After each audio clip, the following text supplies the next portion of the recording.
బాలీవుడ్ నటుడు సైఫ్ అలీ ఖాన్ మీద ఈరోజు తెల్లవారుజామున 2:30 ప్రాంతంలో ఒక దుండగుడైతే దాడి చేశాడు.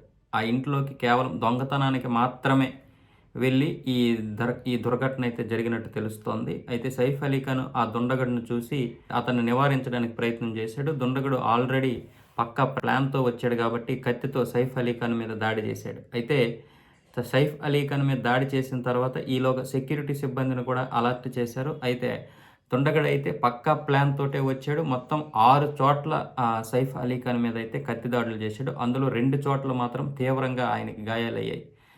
ఆ దుండగుడైతే తప్పించుకొని వెళ్ళిపోయాడు. ఇప్పుడు పోలీసులు మొదటి దర్యాప్తులో ప్రస్తుతానికి అతన్ని దొంగగానే చిత్రీకరిస్తున్నారు. దొంగగానే చెబుతున్నారు. నిజంగా దొంగేనా?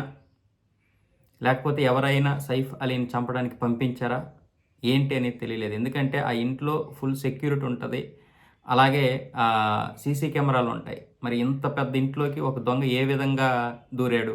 తెలిసిన వ్యక్తి దూరాడా? లేకపోతే డబ్బు కోసం దూరితే ఇంతకుముందు ఎప్పుడైనా సెక్యూరిటీగా వాళ్ళ ఇంట్లో పనిచేసి ఉంటాడా? లేతే ఎవరైనా తెలిసిన వాళ్ళు అతన్ని పంపించారా? చంపడానికి పంపించారా? దొంగతనానికి పంపించారా? దేనికి పంపించారనేది ఇంకా తెలియరాలేదు. ప్రస్తుతానికైతే సైఫ్ అలీ ఖాన్ అక్కడ స్థానికంగా ఉన్నటువంటి లీలావతి ఆసుపత్రిలో అయితే చికిత్స పొందుతున్నాడు. ప్రస్తుతానికి వైద్యులైతే ఏం పర్వాలేదని చెబుతున్నారు గానీ, కొంచెం సీరియస్ అని కూడా చెప్తున్నారు. కుటుంబ సభ్యులు ముఖ్యంగా కరీనా కపూర్, మిగతా కొడుకు అందరూ కూడా తీవ్ర దిగ్భ్రాంతిలోనైతే ఉన్నారు. ప్రస్తుతానికైతే అన్ని విషయాలు మేము బయటికి చెప్తాం. ప్రస్తుతానికి ఇది ఒక దొంగ కేసుగానే పోలీసులు కేసు నమోదు చేసుకోవడం జరిగింది. పోలీసులు కూడా అదే చెప్తున్నారు. అభిమానులు అందరూ కూడా సంయమనం పాటించండి. ఇది ప్రస్తుతానికి దొంగ కేసే. ఇంకా దీని వెనక ఎవరున్నారు, దేనికోసం దొంగొచ్చాడు అనేవి వివరాలు తెలియగానే మీకు వివరిస్తామని చెప్పడం జరిగింది. అయితే ఇప్పుడు కుటుంబ సభ్యుల్లో కానీ లేదంటే మిగతా సినిమా పరిశ్రమలో కానీ నిజంగా ఒక దొంగే సైఫ్ అలీ ఖాన్ మీద దాడి చేశాడా? లేకపోతే ఇంకెవరైనా చేశారా?